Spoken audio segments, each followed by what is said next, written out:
En este nuevo vídeo vamos a ver 4 técnicas fotográficas que nos servirán tanto para practicar fotografía como para llegar a transmitir ciertas cosas con nuestras imágenes.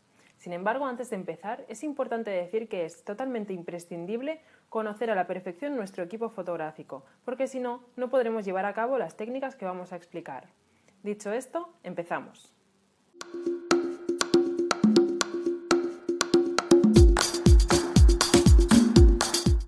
La primera técnica de la que vamos a hablar es la técnica del barrido. Seguro que has visto alguna de estas fotografías. Se caracterizan por tener un sujeto estático mientras que el resto de la imagen está en movimiento. Estas fotografías, por lo tanto, son muy útiles para explicar o enseñar cómo se mueve un sujeto a lo largo del espacio.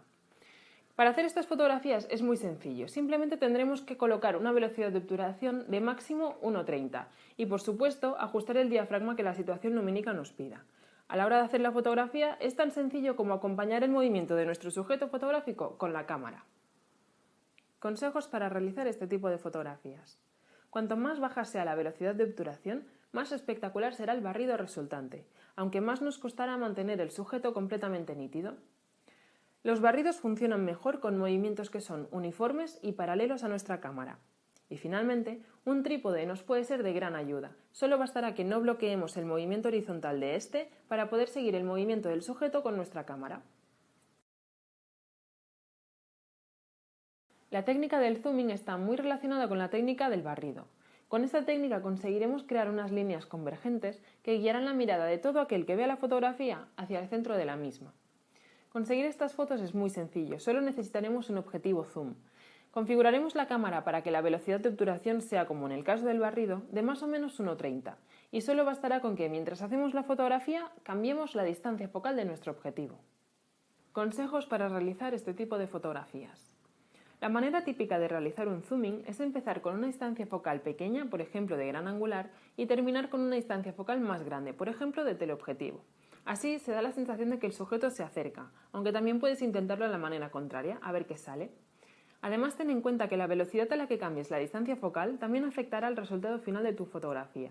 Si cambias la distancia focal de una manera más rápida, las estelas que se generen serán más largas. Si por el contrario la cambias de una manera más lenta, evidentemente las estelas serán más cortas.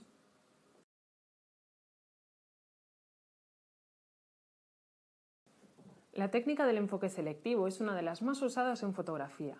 Consiste simplemente en utilizar una profundidad de campo lo suficientemente pequeña como para que solo esté enfocado aquello que nos interesa. Para ello necesitaremos abrir el diafragma al máximo, utilizar una distancia focal larga o enfocar el sujeto desde muy cerca. También podemos combinar estas 3 alternativas para conseguir imágenes mucho más espectaculares. Consejos para realizar este tipo de fotografías. Busca sujetos que sean adecuados para ello, por ejemplo que estén rodeados de otros elementos que se encuentren a distintas distancias de nuestra cámara. Si no lo hacemos así, no podremos aislar completamente nuestro sujeto, con lo que el enfoque selectivo no será viable. Vigila, ten cuidado de no dejar ninguna parte que te interese de tu sujeto fuera de foco. Haz pruebas y determina qué profundidad de campo te interesa para poder conseguir aquella fotografía que estás buscando. Y finalmente ten en cuenta que puede ser complicado conseguir un enfoque selectivo con una cámara compacta.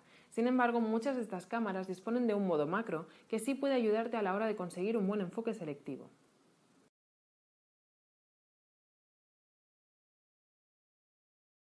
Seguro que en algún momento has visto una fotografía cuyos tonos generales eran o muy claritos o muy oscuros. Se trata de fotografías en clave alta o clave baja, respectivamente. Conseguir una clave alta o una clave baja no es cuestión de exposición, no es cuestión de sobreexponer o subexponer nuestra imagen. Se trata de composición.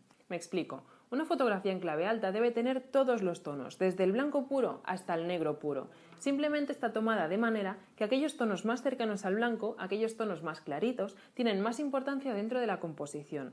Y lo mismo pasa con las fotografías en clave baja y los tonos más oscuros.